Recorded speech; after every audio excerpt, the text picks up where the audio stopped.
All right, 6:33 this morning on News Radio WRVA. My name is Rich Herrera. Thanks for joining us. The text message is coming in. Lots of people talking about our drivers here in the Commonwealth. So I told you during our top five, the best drivers are not from Massachusetts.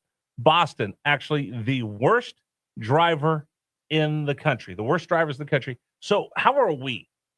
If you want to rate us A, B, C, D, or F, how good is the driving here in Richmond, Virginia? What's the craziest thing that you see driving-wise? I'll tell you this. There are some really good drivers in the Commonwealth, and there are some awful, horrible drivers here in the Commonwealth. There are some bad. We went to Virginia Beach this weekend. There are a couple of idiots that, I'm like, where is a cop to pull this idiot over? So, again, tell us, 833-804-1140, 833-804-1140. What's worse, Super Dave? Someone who drives way too fast or someone who drives way too slow? Oh, for me, way too slow. That's worse. Oh, God, yeah. How about it's way too slow in the passing lane? Way too slow, period. If you have to drive so slow, why are you even driving? Just stay home. You don't have to go anywhere that bad. Jeez. This coming from someone who drives. This coming from someone who drives very fast. I don't know. You never drive. Never go anywhere. You make me drive. That's because you drive a lot safer than I do. There you go. I'm safe. I don't need to drive. I think you drive a little slow, but I drive a little slow. Not bad. I don't think you're a bad driver at all. I have no problem riding with you at all. Right. I drive a level. I'm a defensive driver. Yeah. I'm a defensive I would say that. driver. Yeah. That's how I was taught to drive, defensive driver. Number one, I was always afraid of a kid of getting a speeding ticket because my folks would crush me. So I drive defensively. My wife hates it. So when we go on trips, like we went to Virginia Beach this weekend, she drives. You know what I do? Put my seat back and take a nap or play on my phone the entire time. Now, your wife is from one of the worst driver cities. Worst cities to drive in America. Is she bad? No, she's good. No, she's a good driver. Okay, good. You notice that? Yeah, you had to think about it. No, well, yeah, I had to think about what's going to happen when I go home today. No, she's a good driver. Sometimes she's a little aggressive. I'm like, look at her like, hey, Mario, take it easy. There's a brake on the car. But we can get into why I drive fast, because people always ask me why I drive fast. Why do you drive fast?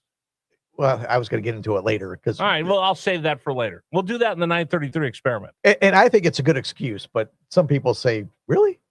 There are some morons. We're driving over there that are doing like 110. I don't do that.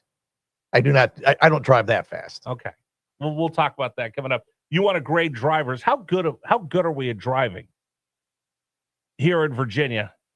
Do we belong top of the list, bottom of the list? Give me a letter grade. 833-804-1140, 833-804-1140. All right, I wanted to bring something up for you this morning just to share with you, all of my dear friends, that we continue to try to do our very, very best to become California. So what's one of the biggest issues we have here in the Commonwealth of Virginia? It's electricity for data centers, for more growth. And we just don't have enough electricity here in the Commonwealth of Virginia. We just don't. But we don't build power plants either. We could do those small nuclear reactors, but I don't see any emphasis on doing that. You know, when the submarines come back into naval bases or the aircraft carriers come back in, they actually plug them into the grid at the naval bases, and they power the entire naval base. Pretty easy, pretty safe. But for whatever reason here in the Commonwealth, where we're screaming, I mean, on a daily basis, you can't look at the newspaper, watch the evening news, or listen to talk radio, and someone in Virginia isn't talking about how much we need more electricity. It is a huge, huge, huge deal for us here in the Commonwealth.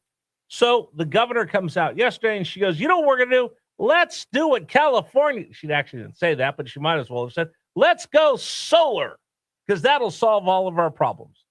I'm putting words in her mouth, but basically that's what we have coming here in the Commonwealth of Virginia. So Let me take you back to a faraway land that was much beautiful, prosperous, and glorious, where people were moving to get to because they wanted to live in the promised land, which now is a hellscape that people can't wait to get out of, and that's called California. So right now, you're starting to see this, and I'm telling you, it's going to take off like you won't believe in the next 6 months to a year. Everybody's going to want solar. Everybody's going to demand solar. Everybody's going to think solar is the greatest thing in the whole wide world. I think solar is good. But I think when you put the thumb of government on there and there becomes incentives, I think it gets lost. And that's what I see coming up here. Solar is just one of the things that you need in order to have enough energy to power your state. Solar cannot be the end all and be all. And that's where I'm afraid we're going to go. So I'm going to speak up right now before it gets too far.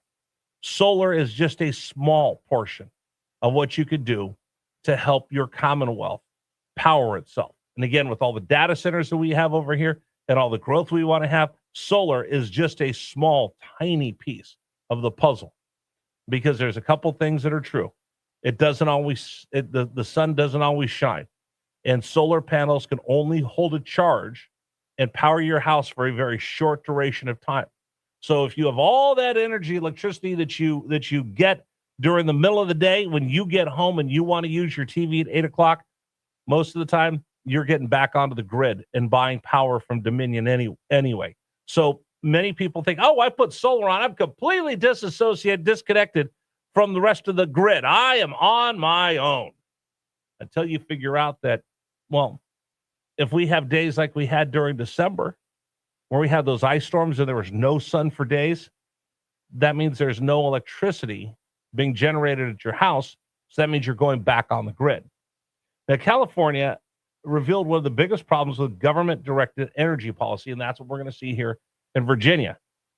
Californians were told, simply put solar panels in your roof and you'll generate your own electricity. You use less power for the utility and you'll lower your bills and you'll help save the planet. State started offering incentives. See the pattern? Generated generous solar credits and required solar on many new homes. So families went out and they spent thousands of dollars on panels and batteries because they were told their investment would pay off. Or somebody came in and said, hey, I'll install the panels and take the electricity and I'll give you some and I'll pay you for some, but I'm going to be that middleman in here because many people can't afford to put the solar panels on top of their house. But now we get to where the rubber hits the road. Even solar customers still need to stay on the electric grid. They need it at night during cloudy days, extreme heat, and whatever their panels cannot produce enough electricity for that house. So again, think of when we had all of our ice storms, there was no sunshine for days. If you were just relying on solar, the way that they sell this thing, you would have no electricity. Then, here's what happened in California. So many people put solar panels on top of the house. My dad has it, my brother has it, my sister has it. You had it at schools. Everybody you know has a solar panel. But then you weren't spending enough with the electric company. In this case, in California, it's called PG&E, Pacific Gas and Electric, for most of the state. They had to start charging you a fee for not using enough electricity because they're this is incredible. People use less electricity, which is what we want when you use solar power, but PG&E couldn't sustain itself, so they started charging you a fee for not using electricity because you just weren't buying enough from them, and they needed that in order to stay afloat because they still got to pay for the grid, the transmission lines, and everything else. So you see where I'm going here? If we all get electrical from our solar panels, we all get electricity from our solar panels, you still got to upgrade the grid. You still got to pay for the transmission lines. And if you're just getting it from yourself, Dominion's still going to have to charge you for it. So you're still going to have to pay for it. So now in California, there's a flat fee every month for not using electricity to pay for everything else. They encourage people to buy less power. They subsidized solar, mandated it, and promised savings that we'd all become more energy independent. And when the customers use less power, the state discovered the cost of the grid did not disappear. Somebody still has to pay for all of that. So now customers in California are saying, congratulations for reducing your electrical use, but you still owe a monthly fee for just staying connected. That's the problem when you have central planning and you have government getting involved in all of this. And I can go through and show you the numbers. Not including a battery. Right now, you're probably looking at about, with the battery.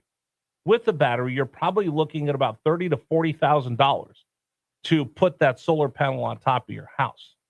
Now, you will get a huge discount on that.